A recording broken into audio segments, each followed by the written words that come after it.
Either you're stupid, ma'am, or you're lying. Your Honor, You I- did not prepare the document designating the SDO of the Office of the Vice President. No, Your Honor, I did not. Have you subpoenaed, Mr. Chair, the copy of the special order? Because it should contain the initial underneath the signature. Because if we have not, I would like to move that we request for a copy of the special order.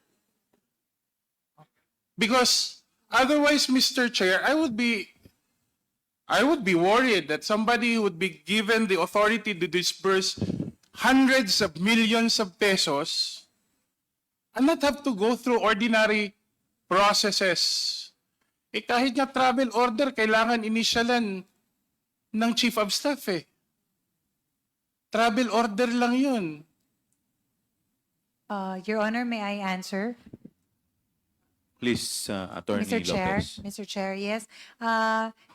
As mentioned, the matter of travel orders, there are only certain travel orders that I sign because there's a delegation of authority But in our nonetheless, office. Madam Attorney Lopez, nonetheless, those delegation has been arranged with your agreement or with at least with your facilitation. Yes. So you cannot claim that delegation is proper here, di ba? Kasi ultimately, even the act of delegating has to be discussed with you. Tama po ba? And there was a discussion, I'm sorry, Your Honor, just for point of clarification. We are referring to the delegation of authority as regards travel issuances? Or are we referring to? No, ordinary documents, ma'am, that require the signature of, like we're just using an example, the travel, kasi kung ang travel authority nga, kailangan ng knowledge, is issued with the knowledge of the Chief of Staff, paano mo kami mapapaniwala na ang special order authorizing someone to handle and disburse hundreds of millions of pesos did not go through you, ma'am?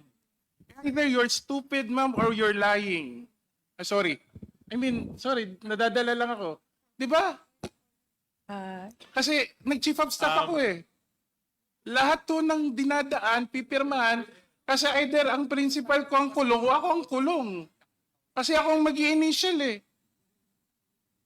And we're not talking about as an ordinary designation. This is SDO. This is an SDO designation, and now we've come to know that they use almost 500 million pesos. Your Honor, respectfully, that was a document, that was not a document that was prepared by my office. Sobrang confidential naman ng funds na yan, ma'am. Pati designation, confidential din. As mentioned earlier, Your Honor, my task really as the Chief of Staff and as Undersecretary was to handle all the socio-economic programs of the office. It's a day-to-day operations thing, oversight of all the divisions, the employees of the OVP, Your Honor. But it is also not the case that when you're Chief of Staff, even if you would handle ordinary administrative, as you mentioned, you also have to understand the point and direction of all these administrative decisions, di ba? Your Honor, ang sinasabi ko naman lang po is that that particular document, the designation was not prepared by the Office of the Chief of Staff, did not go through me. So I really have no information as regards that. Anyway, sorry kanina, Yun Attorney lang. Lopez, so, medyo nadala lang ako, pero ito Oo, na lang. no need for name calling sana, sir. Sa tingin niyo po, My request. ang tatlong individual na to, na mention kanina, Attorney Lopez, si Fajarda, si Sunshine, si Edward, at si Gina Acosta. Kikilos ba ng mga to? Kasi sabi mo walang instruction from you. Sa inyong pagkakakilala sa kanila, kikilos ba sila? Gagawa ba sila ng kahit anong hakbang na walang instruction mula sa inyo o sa pangalawang Pangulo? I can only answer for Miss Gina Acosta, Your Honor, because she is under the Office of the Chief of Staff doing certain tasks. Well, she worked without the Vice President's instructions. As regards, I cannot say, Your Honor, because I am really Okay, not I part will of it. qualify I will revise the question. Should she act without kasi wala ka naman eh, out of the picture ka. In your estimation as Chief of Staff, should she act without the instruction of the Vice President?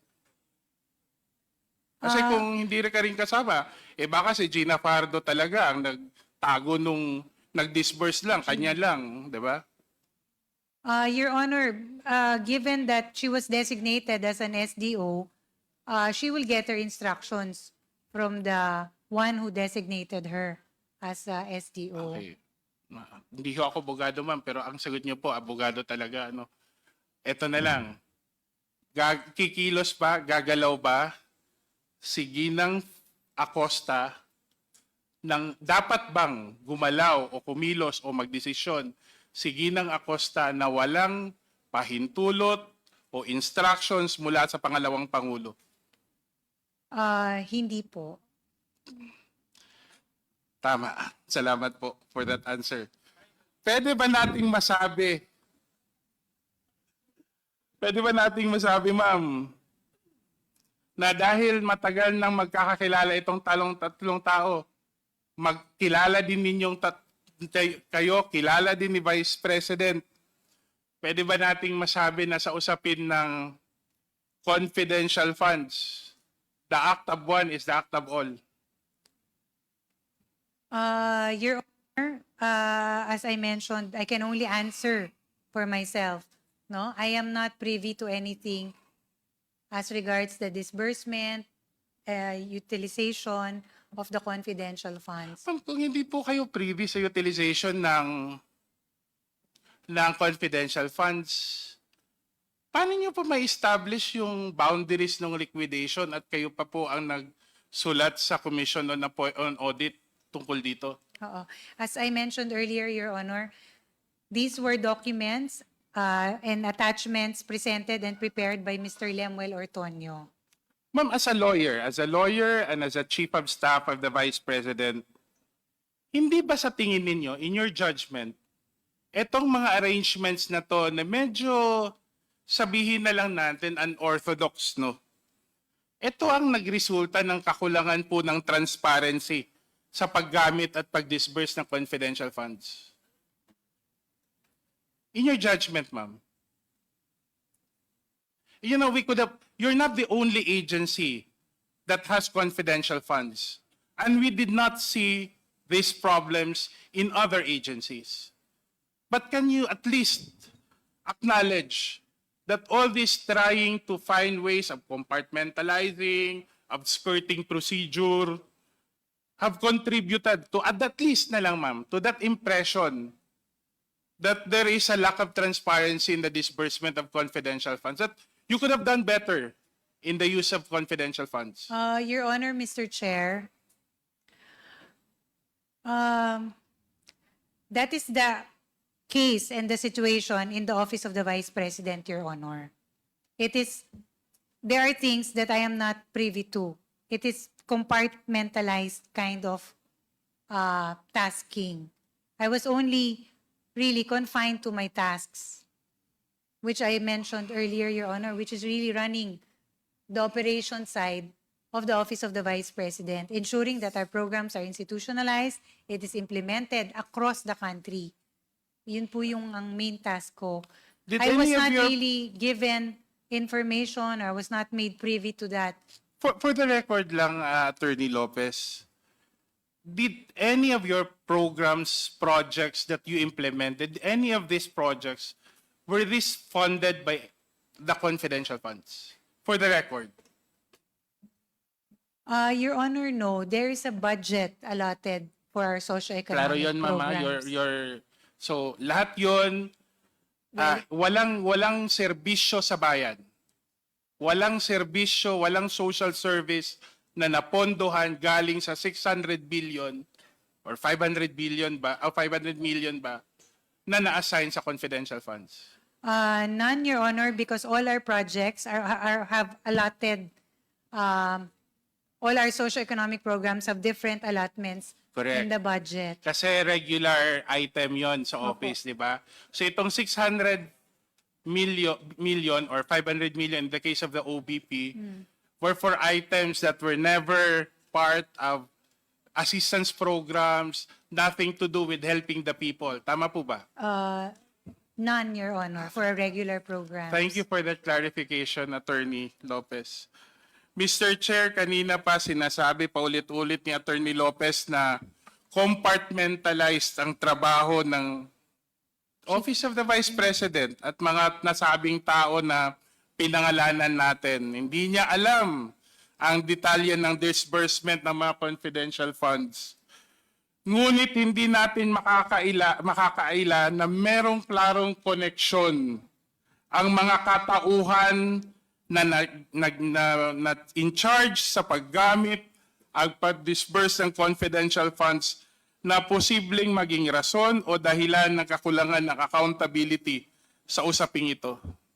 3 tao lamang, Mr. Chair.